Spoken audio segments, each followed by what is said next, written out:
But no, it was just, for me, being a New Yorker and having not been in the state of Colorado that long, it was so much fun just going throughout the state and doing something super fun with a great group of people. So it was a really exceptional experience, and I miss it. So that's all I got. Well, I just want to thank you again, Andy, for being the first investor of Cannibal the Musical, and that's proof that you can buy your way into Hollywood right there. Executive producer Andy Kemler, maybe he'll finance it for the future. He did it for us. He was like, it's a good luck, you know? So thanks again, Andy. For sure. Yes. How long was the production schedule? I'm sure you don't remember how many shooting days, but how long was it spread out over? Well, you know, we shot it mostly on weekends during like what I can't remember what year we shot it even. 92, 91, I think. 93. But so we shot it over weekends, and then we had like a spring break. We had a week-long shoot.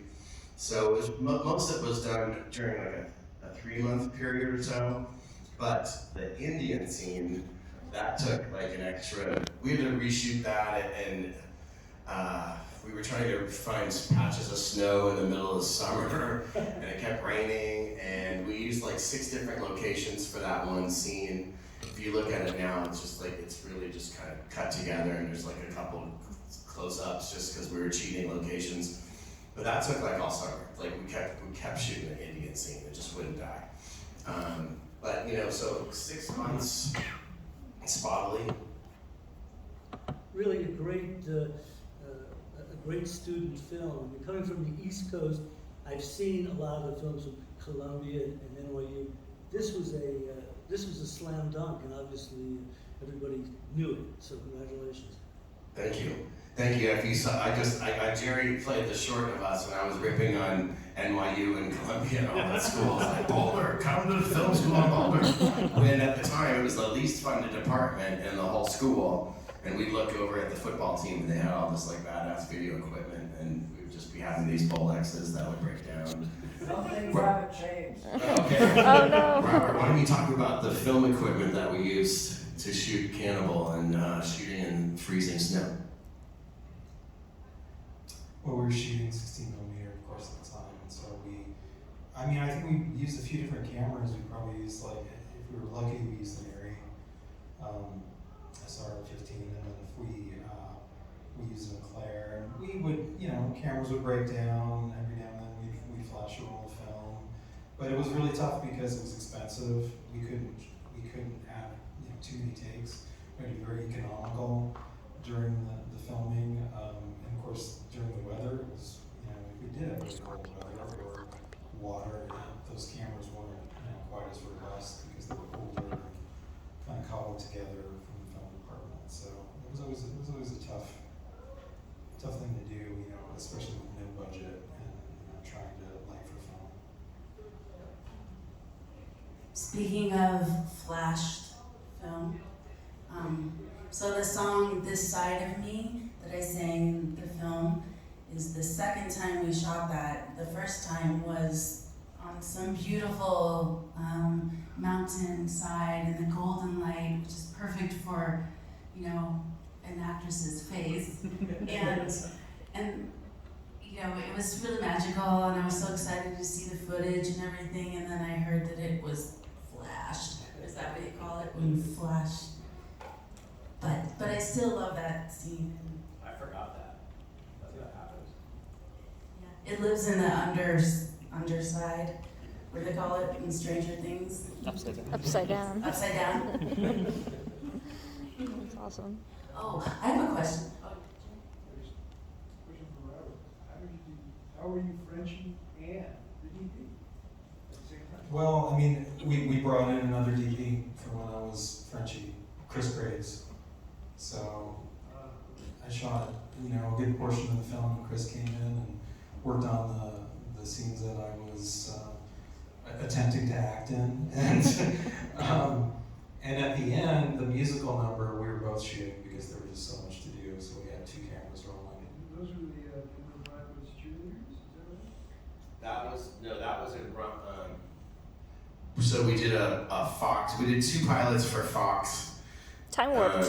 And yeah, the one was called Ramen. One was called Aaron. It's about the story of Aaron freeing the Hebrew slaves from the evil Egyptian pharaoh played I was by going to Andy ask about Kemler. that. And then the second one, Rom and Jules, like this story of Romeo and Juliet set in 1 million BC Africa. And we were trying to like teach kids about evolution. It was for Fox Kids. And that's where the Denver Broncos cheerleaders came in dressed as like, cave women, and they did this huge dance number. And That's cool. I didn't know. that was a long, hot day. So those weren't Denver Broncos cheerleaders and Hang the Bastard. No, those were, friends and family, and I think we put out an ad in the paper. And Leanne, the choreographer, who's, that's a whole other story about Leanne, but she's the choreographer. And so she brought a lot of people. But I remember, like, we put out this ad and asked people to bring their own costumes. And some of the people showed up, had such incredible costumes, and then you look at all the main characters' costumes, and they were these shabby thrift shop things, and these people were coming in leather and moccasins and like all this like cool Western wear. So, yeah. Yes. Having done my fair share of college scrappy, just passion projects and stuff, like, are all the locations like friend favors and stuff like that? And like, where's the Western town? Was that? Yeah, no, those were actual. I mean, like, there's definitely. We started out in Trey's backyard. That's definitely where we started, which was smart because that's where we had like all of our first film problems and cameras freezing up and makeup being applied wrong, and there's Trey's mom baking cookies for everybody. That was awesome. But then we ventured out into the real world, and so the Western town is this place called Buckskin Joe, and they shot dozens of big Hollywood Westerns there, like they had placards with like John Wayne and Clint Eastwood and, all the Western stars. And then that spring break trip, we went, down to Grand Junction and Uray, Black Canyon. It was basically got to go to all these tour spots I'd never been, and Trey had been growing up on all these places. His dad is a geologist, so he knew every location and had a good idea of where we were going. A lot of those locations were stolen, for sure, in the great outdoors. I don't remember us getting permits or anything like that for that stuff, but so it was a combination, of friends and family and legit locations. Yes. What's your guys' favorite jokes from the movie? Come back to me. Yeah. I think my favorite scene was when Packer's beating. Who was he beating over the head with the arm at the beginning? Yeah, right. So that whole scene to me was hilarious. I don't know why the gory word scene. I liked when Matt Stone took off his hat. The Jufro. He's like, what? And they're like, a horse is a horse, of course, of course. Anything with Dian. I just love his facial expressions.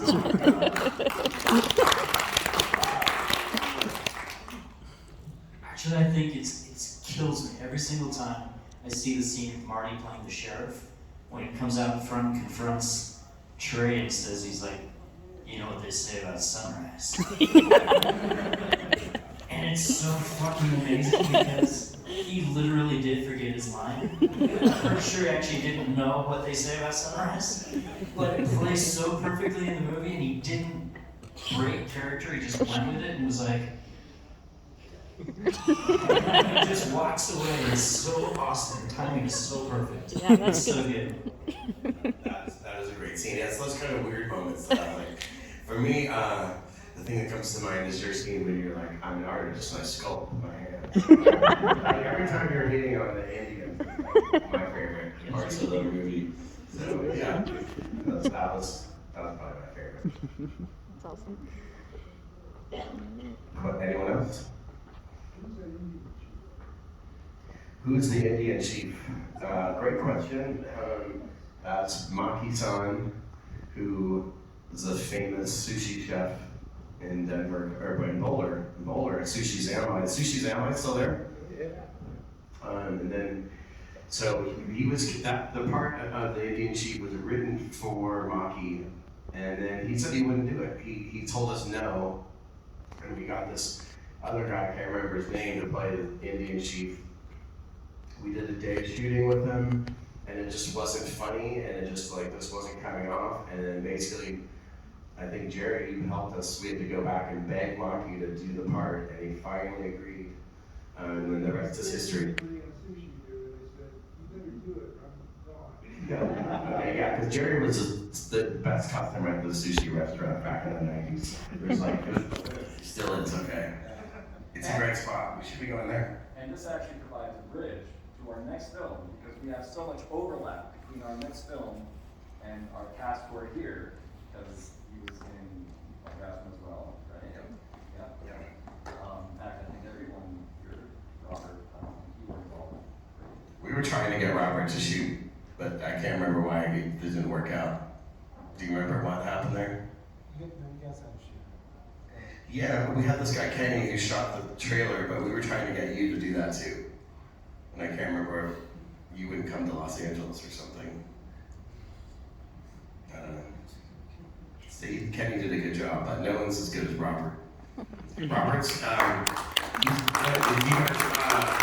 Robert, why don't you tell everybody, can you just give us a short, I know we're running out of time, but you should hear all the different documentaries that Robert's been working on, because they're super cool. Just tell them the documentaries you did, like about like The subject. Just go through the subject. Just give us the titles. People will recognize. Yeah, we've done some I've worked on some pop culture documentaries, like the People versus George Lucas was one of the first ones, and then we shot one about the shower scene from Psycho called 7852. We've done a movie on the making of Alien. We shot a movie on Evil Cannibal. William Friedkin and The Exorcist. Just recently we've been working on a documentary about William Shatner. The pleasure of being chewed out by William Shatner, like the first question. Trying to adjust some audio, he got all bent out of shape, so it was a surreal moment being chewed out by Captain Kirk. I just want to say that as a big fan of the original Alien, that documentary about Alien is a must-see. I mean, if you like Alien, you've got to watch this. Memory? Yeah, Memory. All right, so why don't... Yes? Do you mind mentioning the movie you were recently in the last year by a famous Mexican director? Yeah, you know, I've gotten to do some really fun, interesting acting projects even after this. Yeah, I just did Nightmare Alley, the Guillermo del Toro movie. So, it's really cool. It was a fun experience. I was supposed to have a much bigger part in it. It got cut drastically. I was supposed to be in like 18 scenes. And then it got, I played a freak character. I played, it's based on a real woman by the name of Minnie Woolsey, who was Cuckoo the Bird Girl. She was in the movie Freaks that Todd Browning directed. And Guillermo del Toro's a big fan of that movie, so he incorporated some of the characters from Todd Browning's Freaks into Nightmare Alley. They didn't already exist within the novel, which is what the movie is actually based on. And so he was just kind of flavoring it with extra visuals. So I was really excited. I had scenes with like Willem Dafoe and Kate Blanchett, and I was like, oh my God, I finally made it. I'm like, I'm hanging out with the coolest people possible. And I did get to hang out with them, so that was a good thing, but I didn't get to act with them as much as I wanted to, because the script kept getting rewritten until finally they decided that the whole freak component